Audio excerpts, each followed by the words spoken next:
Okay, this is our 120-gallon fish tank, and those are our homemade filters. Not the thing with the sponges. That's just, you know, an idea. These things here, they are cheap, they're easy to make, and they work amazingly well.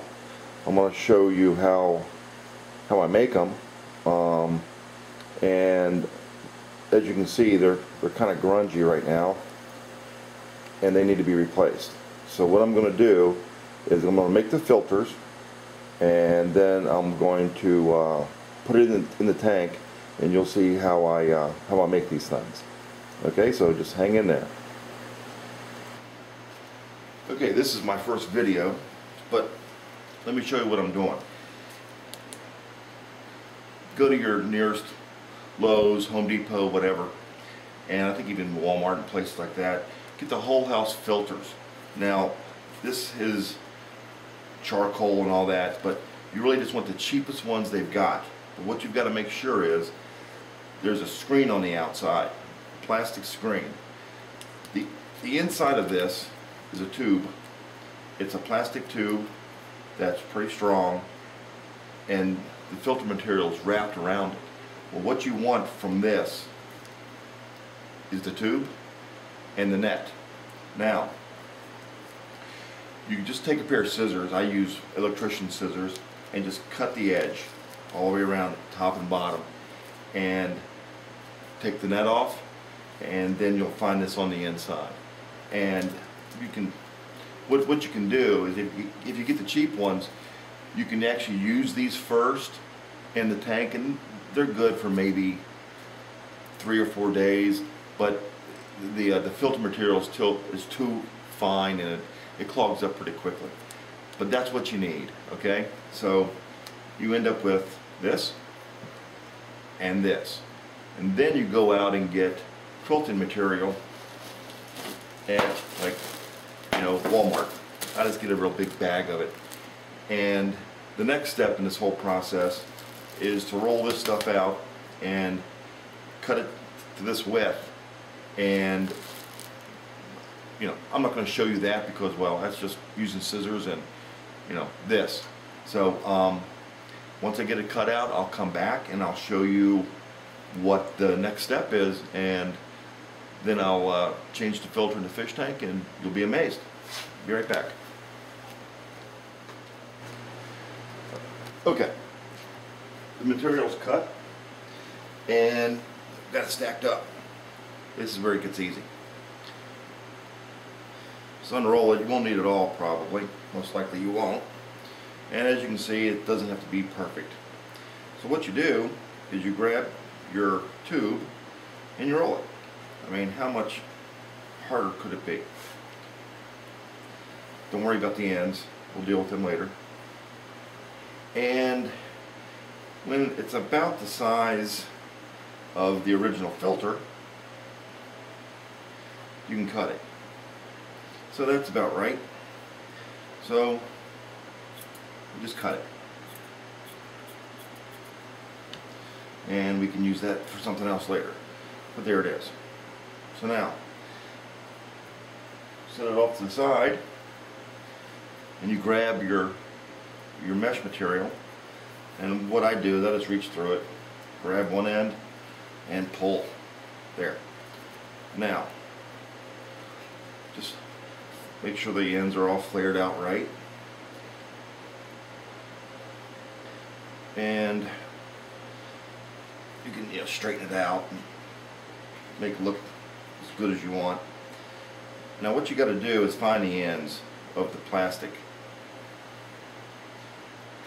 and then take another high-tech device called a rubber band,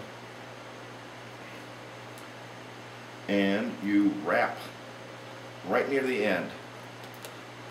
Double wrap it and kind of pull it a little close,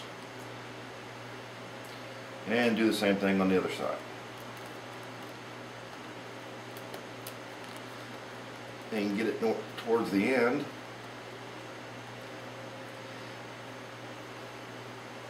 and I just kind of, you know, pull the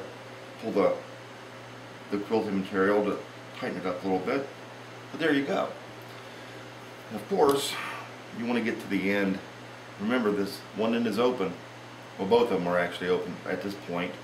So you just get your scissors and you kind of cone it off. Cut it into, you know, maybe a cone shape at the top.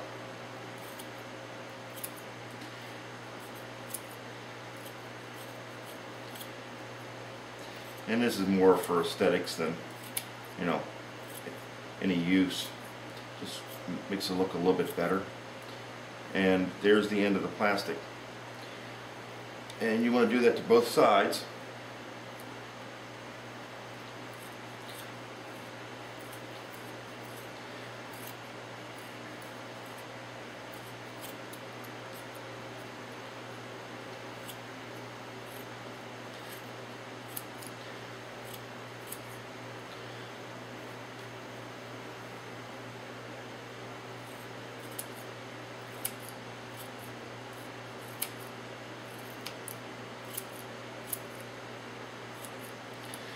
And there you have it. That's the first one. Now what you need two. Now, with the filter I have in my 120 gallon tank, you don't need to cap the ends, but leave both ends open. See right through it? So you need two of these. So let me make the other one, and the next part of this will show the assembly of the filter device itself.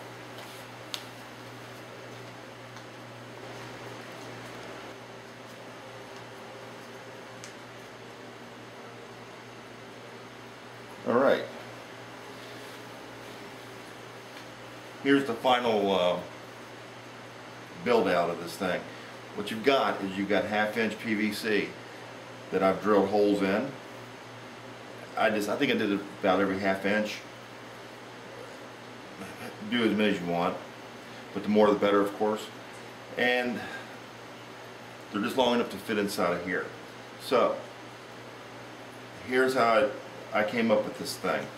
Take one of them and you want to put the T on the top so it fits into it. Okay? Now you've got a cross piece right there, slides in. Then you've got another down, you got an elbow. Throw the other one on there, it slides right in. Then you take the bottom halves, which are just, you know, 90 degrees again, elbows, and they all pop together. Now, once it's all put together, the up tube is really dependent upon your own setup in your tank. I've got a little power head in there, and these things are, there we go. No glue, no glue, but there it is. And these things can actually, you know, move a little bit. But anyway, this other end, this is a piece of clear plastic tubing, I think it's 1 inch, and a little connector piece of the same 1/2 inch. Your power head intake goes in here, and there's the filter setup. So water goes through the filters, both of them, up through the power head, and the water goes out. Now in my setup, I've got it going through a UV light also, but that's it. Now the cool thing is you can keep these. I've got, I think, 6 of them altogether, so I'll have 6 of them pre-built. So when it comes time to change the filters, just pull it out, drop them off, put the new ones on, take the other ones and rinse them out. You could probably reuse this quilting material, but it's too cheap to worry about. So I just dry it out and toss it out. And these last about, I say you could probably get 2 weeks out of them. So you could spend, I don't know, maybe 2 hours, if that, putting together 6 or 8 of these filter things, and you're good to go for 2-3 months maybe. But that's it. You could probably add a 3rd one but all the joints, you know, there's no glue, so you know, there it is. And what I'll do is I'll go install it in the tank and take a quick glimpse of it in the tank so you guys can see how it looks. And there it is. And you know, the weird thing is it probably took me all of 30 seconds to put it in, but as you can see, my power head, I keep the adapter on it.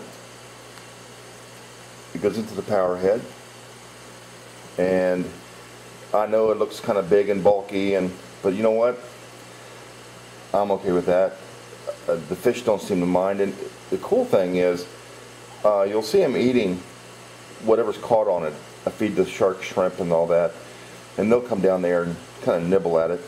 But this is going to be good for, like I said, you know, probably 2 weeks, and I'm going to do a water change over the weekend and a few other things. So I've got a canister filter under this, but it just doesn't seem to keep the water clear.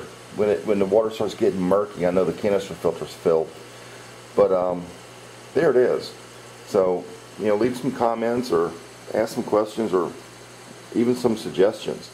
But, you know, this is my first do-it-yourself type video, so hope you like it, and hope it comes in handy for somebody. Thanks.